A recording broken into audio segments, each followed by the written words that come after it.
Well, greetings, everyone, and welcome to Drive Through HR, where discussions about HR, talent, technology, and workplace trends are always on the menu. I'm Robin Schooling, and welcome to the show. We are in the first week of September, and in the year 2025, every single week brings us lots of WTF moments. And I'm stealing that line and that concept from the introduction to the soon-to-be-released book, Courage Over Fear. This book is timely, so timely, relevant, and really, really good for leaders of all type. It's about being courageous. It's about being values-driven. And it so resonated with me. And I think it will with, again, lots and lots of leaders, whether you're in HR or not. And I am so excited to welcome today one of the authors, Kristen Kavanaugh. Welcome, Kristen. Thank you so much, Robin, for having me. I'm really excited to be here. Yes, we are. We're delighted to have you on the show. And you have just such a fascinating background and a fascinating career. So I'm going to have you introduce yourself to our audience. Tell us how you sort of progressed through life, I guess, for want of a better phrase, and arrived at the stage where you are now. Yeah, I mean, it's been a journey, that's for sure. Mm-hmm. It's been an adventure. I grew up as a sports playing kid in small town Ohio.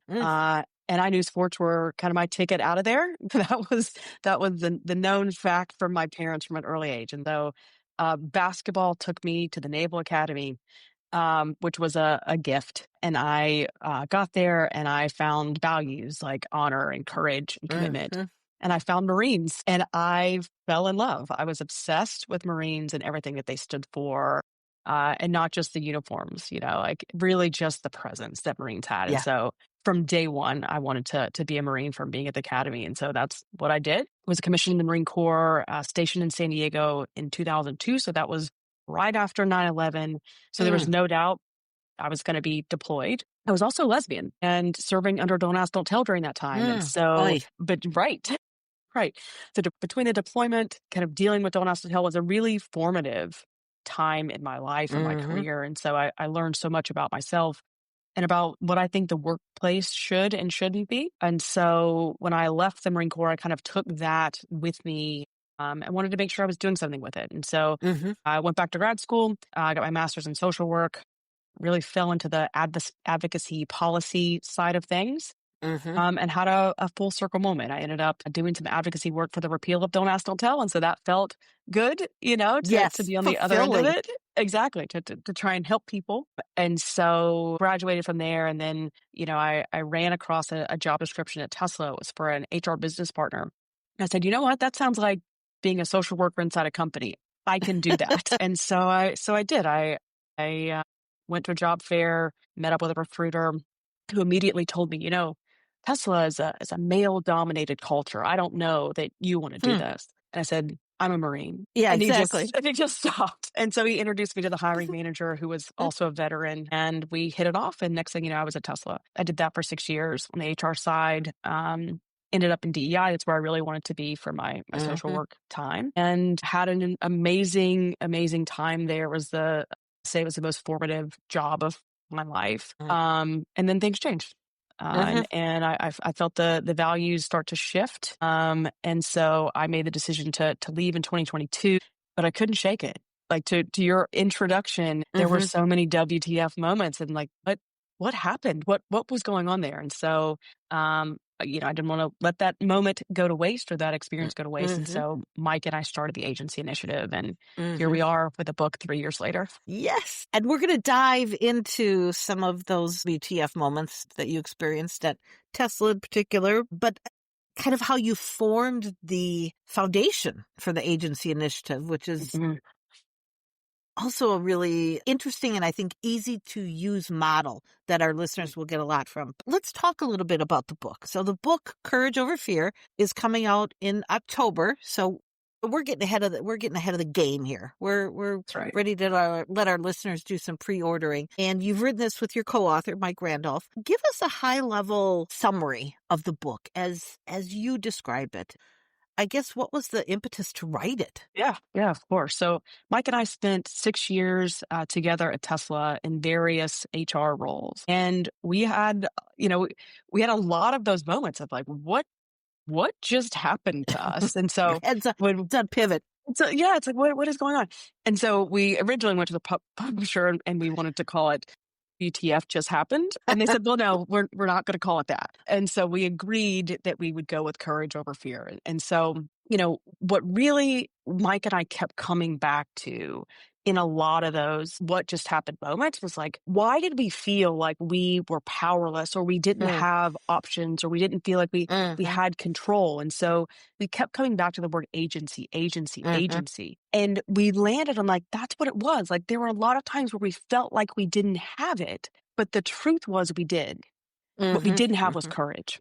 mhm. And so it's that step before agency and like, how do you start to build the courage up in people? So Yeah, when they face those decision points, they have the ability to lead with their values and lead with yeah. the things that are important to them in the moments that are most important to themselves and other people around them. And so we wanted to make sure that we used our experience at Tesla to do the most good. I think a lot of the times we felt like we were alone and like we Yes, were being gaslit, like yes. that things were fine and it was just us. But like the truth is, a lot of Mhm, managers, leaders, special folks, especially folks in the middle of organizations, just feel so helpless and mhm, so afraid in the mhm. environment that we're in. And Yep, so we want them to know they're not alone. And yep, so if we can use our experience and the lessons that we learn to help them do something different, then we feel like that's our obligation to do it. So that's yep. why we wrote the book. And the use of the word agency as well within telling your stories, within the book, within the model that you use, the building of your company, using Hmm. that as sort of a foundation, I find so interesting because that, as you describe it in the book, very easy for folks to, I think, understand. It's the ability of someone to make their own and intentional decisions based on their values. Yes. And that is a concept that, I think there's enough of us out here to keep talking about it. But, that's a concept that is so talked about and discussed amongst marginalized groups. And those Hmm. conversations happen Right. in that Right. DEI space, Right. quote, I'm using air quotes, the DEI Right. space, right? But it is such a power for people Yes. who find themselves marginalized. And Yes.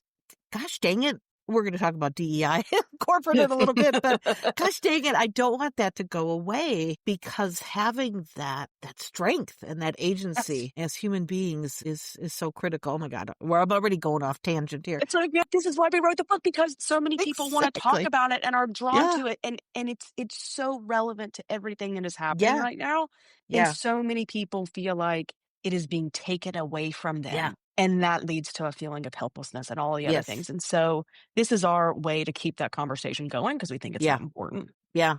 It really is. And that secondary piece of it, and thus the title around courage, Mhm. is so much again, sort of this world we're living in, Yes. collectively, right? And you do a really good job through the book talking about what that felt like in your particular organization when you were at Right. Tesla, what that was feeling like as things were unfolding around you. And now we are all collectively here in the US of A, um, I think facing that same, it's that feeling, right? Yes. There's fear, there's uncertainty, and there's a bunch of individuals and a bunch of human beings, and we care about things. And so how do we hold on to that courage? You talk about in the book this 5% shift. Explain that, what that looks like in practice. Yeah, sure. So, when people think about courage, they think about Marines. They think about Yeah, big, bold actions, right? yeah. The way that we think about courage is different. We think about it in 5% steps. So, what is the biggest small step you can take to keep pushing forward and keep Mm, growing that courage muscle? And so, we want to break it down into steps that feel manageable, right? So, where this whole concept kind of started, I gave a speech at the University of California 3.5 years ago now, 3 years ago now. And so, it was already in the speech. We were talking about it, Mhm. But I was in the green room beforehand, and so I had my outfit on, everything was done up, and I went to change my shoes out of my sneakers to put on a pair of heels. Mhm. And one of the other speakers said, "Hey, what are you doing?" Mhm. I said, "I'm short. I'm putting on heels. I'm about to go on stage." And she said, "No, no, no, no, no. I heard what that speech is about. I see what you're wearing. They need to see you in those shoes, not heels." Yep. And so I used that interaction that happened 5 minutes before I went on stage to really like, it can be that small Yeah. about something that makes you feel a little bit more authentic, Yeah. or not worrying about if you're tall enough, not worrying about if you're supposed to wear heels or you're supposed to wear flats, but like, what is that little thing that makes you feel a little bit more you, a little bit more aligned to your values? And how do you just do that today? And then Mhm. something else tomorrow. And Mhm. so that's how we talk about it into the 5% more. 5% more is doable. Mhm. And so we're just looking for people to do something that feels Mhm. doable and like progress. Mhm. And I think, when I think of the average slash stereotypical, call it what you will, HR practitioner out Hmm.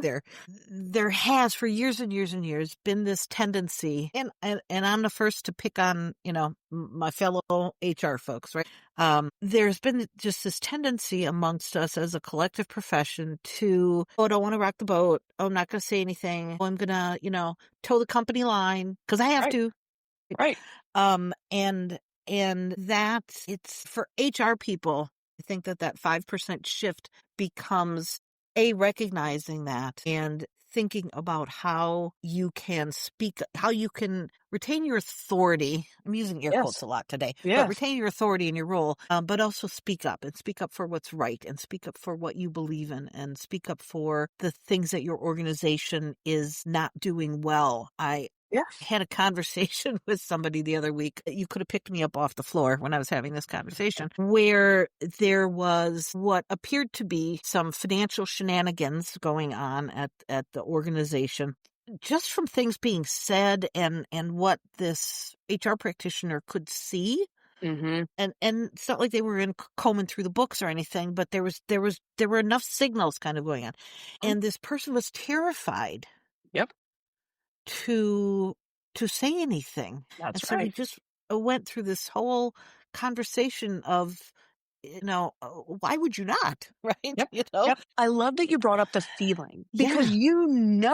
when you're in these situations, when you are out of alignment with your Yeah. environment and your values, your Yeah. body knows. Yeah. And so then it becomes incumbent upon you to do something about it, right? Like we can't just ignore that spidey sense or those feelings. It's to recognize the dissonance Yeah. and then check in with your values and remember who you are and what you believe in.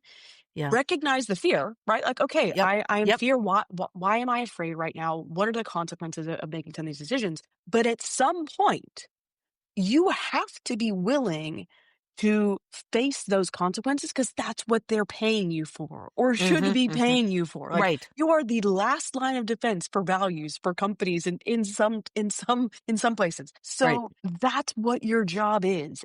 Yes, it may feel scary. It may feel Mhm. like you're alone, but Mhm. if you don't do it, who's going to do it? Right. Right. And I think it's the aspect of HR. It's the aspect of HR that attracts a lot of people in the first place, right? Yes, It's the, yes, I want to go and then we make fun of people who say, I want to go and help people. I want to make sure people will succeed. I want to, get involved with letting them be their best selves professionally. Whatever it is, we get gravitated often to that part of that side of HR. And then when it comes down to it and we can make decisions or take actions that truly do support people yes. or help people get, have an appropriate experience, Right, let alone the best experience, right, right. then we move away from that. And That's it's right. fascinating. Yeah, I mean, Um, it's the cynical part of it, right? Like I yeah, can't do anything. I can't change anything. I don't have yeah, any real power here. I mean, unfortunately, that's sometimes the case, right? yeah. But But when did we you give up always fighting? that's right. That's You know? right. That's right. That's what we're meant to do. We Yep. are people that care about people. And Yep. so we have to fight for them. And sometimes in fighting, you have to be willing to suffer the consequences. Yep, exactly. Ooh, we are diving into this. I'm loving this conversation. Now, another really interesting aspect and sort of concept that you talked about in the book is what you call the agency loop. And we already talked about authenticity here to some degree. What are your values? What's driving you? Agency, having that personal agency, and growth is the third part of that agency loop. So walk us through what that agency loop looks like. And in particular, I want to have you draw on what you call in the book, these moments that matter. And there's one in your career that even though none of us worked side by side with you, or many of us didn't, many of us are aware of because of the very sort of public entity that you worked at. Yeah. And that was the pronouns tweet at Tesla once upon a time. Yeah. I mean, so the loop is what you described, right? It is authenticity, agency, and growth. In the center of that loop is courage, right? And we think courage is what fuels the loop. The loop is not one, we don't call it a circle. We call it a loop for a reason because we think it keeps going. It is self-perpetuating. So let me use the tweet as an example to go through the loop. So I woke up one morning, as I often did, picked up my phone and I read the tweets. Like that was my first job of the day before waking the kids up, just to see what I was in for. Yep. For What the day. am I going to be dealing with? What am I going to deal with? And this was the pronoun tweet day, which, you can go look it up and remember if you want what he said. But I knew that was going to be a big one. I also knew that I was personally impacted by it. Like I said, I'm a member of the queer community. I understand why pronouns are important and why they are literally life and death for some people. Yeah. And so that one shook me to the core. And I also knew I was going to have to stand in the middle of it between Elon and our employees and try and figure out what our response was going to be. So immediately my values were triggered, and immediately I knew I was going to have to take some kind of action. Admittedly, it was one of the times where I felt like I didn't have a lot of agency. I couldn't change his tweets. There was nothing I was going to be able to do about Elon's tweeting habits. That was just, the unfortunate position that I was in, that everybody is in. And so what I had to think about was what was possible, what was in my power to do that would help our employees understand that no matter what he said, what we believed as a company and what we tried to do as an HR team was not congruent with what he was saying about pronouns. And so, my team and I gathered, we went in, we listened to our employees, like we got so much blowback from that. When I say in the book, it's like it's revealed. And so immediately we went to work and said, okay, like what are some actions that we can take? And so we decided to host a listening session with the president of Trans at Tesla to talk about pronouns and to help people understand why they weren't stupid and why they could be life and death for somebody. And we did an hour listening session. She and I sat down and had an incredible conversation. And we got so much feedback that like this was really enlightening, that the people were learning something. And so the name of the program that came out of that was Listen to Understand. And so we started running a lot of these Listen to Understand sessions so people could just absorb knowledge around people that were different than them or were having different experiences. And then we also went to our benefits team and said, well, what can we do to make sure that our trans employees are safe? They have everything that they need. And so we looked at our benefits coverage and we added a specific LGBTQ affirming provider that was able to connect our employees with healthcare providers who were LGBTQ friendly. And so there are things that we can do in HR that aren't controlling the tweeting habits of a billionaire. We're never going to change that. We can change benefits. We can change policies. We can show empathy. And so I think it's incumbent upon us to find those ways so our employees know that we care and the company cares in the way that they are providing benefits or services, regardless of maybe what the leadership is doing. And so the last piece of the loop is that growth piece, right? Like, so what did I learn from that? And how did I come to appreciate that experience? I knew it wasn't going to be the last one. That was for sure. More tweets were going to come. Many, many more. many tweets were going to come. And so, I had to make sure that I looked at my response, the company's response, our employees' response, and really learned what worked and what didn't work, and to appreciate the process that kind of we went through to get there so that Yeah. we could get better next time a tweet would come. Yeah. And then get better Yep. the next time. And so I think that's the piece around the growth part is like, yeah, some of this stuff really sucks and we wish we didn't have to go through it. But you know what? There's a lesson in there Yep. if we're willing to learn it and we're willing to do something different next time we have the opportunity to do Yep. something different. And I think, man, it's, again, you were living that was an organizational, moment, right? Mm-hmm. That was happening. Now this sort of thing is happening to more and more people every day, Absolutely. walking down to the, grocery store, whatever. Absolutely. It's at work, it's in society, it's at schools. I mean, it's just all consuming. This polarization, disregard, for folks to sit down and have those Yeah. conversations, and provide that psychologically safe space. So I feel like I'm on my soapbox and I'm going to get to a question. But I think it's such a story you just told us, such a good reflective story of where does that learning come from in that, and how can we all take that really big story and get that moment of courage to make that little 5% shift again, because now more than Exactly. ever we need to I be mean, doing that. look, the pace that HR is moving right now and the things that are thrown at Yeah. HR leaders is just lightning speed. And Yes. so it is really easy to go from fire to fire to fire to fire Yes. without taking the moment to be reflective. Yeah. And so what we're saying is like, how do you just take a moment and step back? And if it's one learning, that's fine.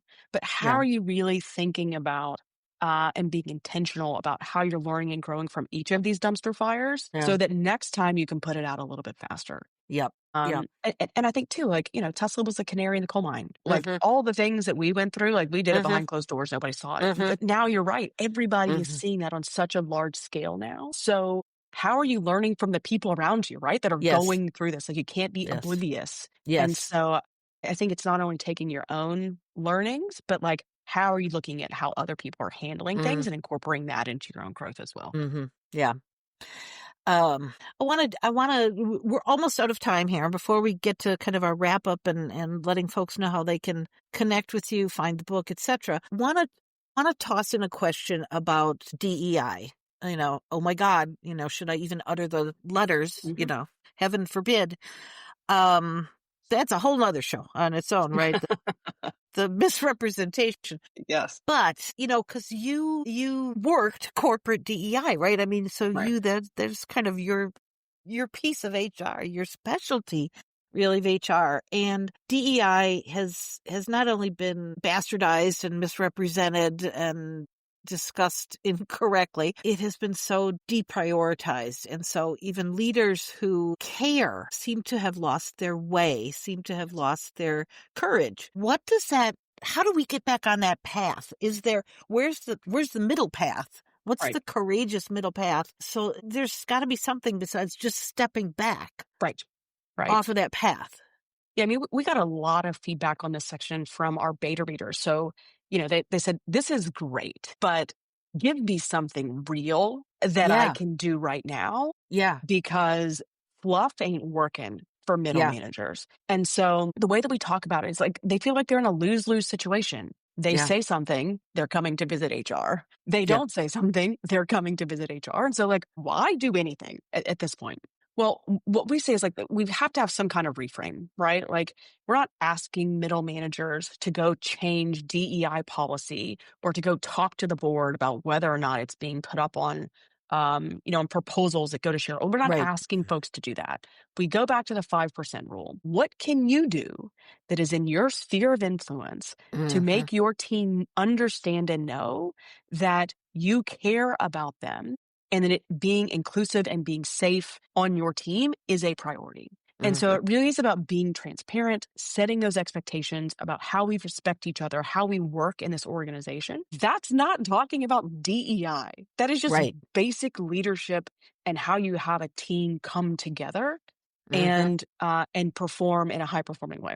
And so I think there are ways that you can talk to folks and understand their different perspectives, how you can listen to understand those different perspectives and not jump to conclusions. But I think it really is standing in your truth in the places that you control, like in your staff meetings. What are Yeah. you doing in your team meetings to let folks know that this is something that you care about and you're going to make Yeah. sure everybody's voices are included and everybody's Mm-hmm. experience matters? And so it really is going back to that 5%, Mm-hmm. um, 5% more courage, where middle managers don't feel like they're solving the whole problem for the company, but Right. they're creating environment on their own team where Mm-hmm. DEI is a priority in the way that Mm-hmm. we treat each other, respect each other, and show up. Mm-hmm. Yeah. And I think we I need to think positively, right? So I Oh, think things will come back around one day collectively, and I think we'll get back to some sense and sensibility around how people want to work and right, how people want to be included and what does that look like, right. and we'll get away from this nonsense that we've been force-fed from the other extremes. Right. I mean, look, I'm encouraged by all of the shareholder votes who voted against Yes. these anti-DEI Yes. proposals. There are some companies out there that believe Yes. strongly enough to put their money where their mouth is, literally. Yes. And those companies are showing results. And so, I think that shows corporate values in action, and it Mhm. shows leaders that have courage. It shows boards that Mhm. have courage. And so, kudos to them. But Mhm. how can, and this is where I get on my own soapbox for my own DEI leaders. Love it. How are you stepping in and having courage? What are Yes. you doing, and what are you willing to lose to fight for the thing that you believe in with your company and with your organization? And like, look, not everybody is in the position to lose everything, right? Like, not everybody is in the position to walk away like I did. I get that. But if you are, then you should. Mhm. Like, this is the time to go down swinging for the Mhm. thing that we believe in, Mhm. if it's that important. And Mhm. again, like, I understand that some people are more privileged than others and are able to do that. And so let those folks take up the fight and take up the mantle for this one. Mhm. But we need more people to have courage to do some of those big, bold actions. We need Yes. we need a couple more of those from some Yep. of our DEI leaders and some of our CEOs. Yep. Amen. What a way to end. What a way to end a fabulous conversation. I have so enjoyed having Kristen Kavanaugh here on the show talking about a whole host of things, but as a precursor to the release of her upcoming book, Courage Over Fear. So as we sign off, where can our listeners find you online? Your business website, which is also, I know, where we can pre-order the book. Share that with folks. Yep. So you can pre-order Courage Over Fear on Amazon, or you can go to courageoverfearbook.com. Either place, you can put those pre-orders in. To learn more about the agency initiative, our company, you can go to agency-initiative.com. And Mike and I are both on LinkedIn. We love building community and engaging with community on LinkedIn. So find us, add us, and we would love to have you as part of the conversation. Fantastic. Thank you so much, Kristen, for stopping by the drive-thru. And thanks to all of our listeners. Have a great day.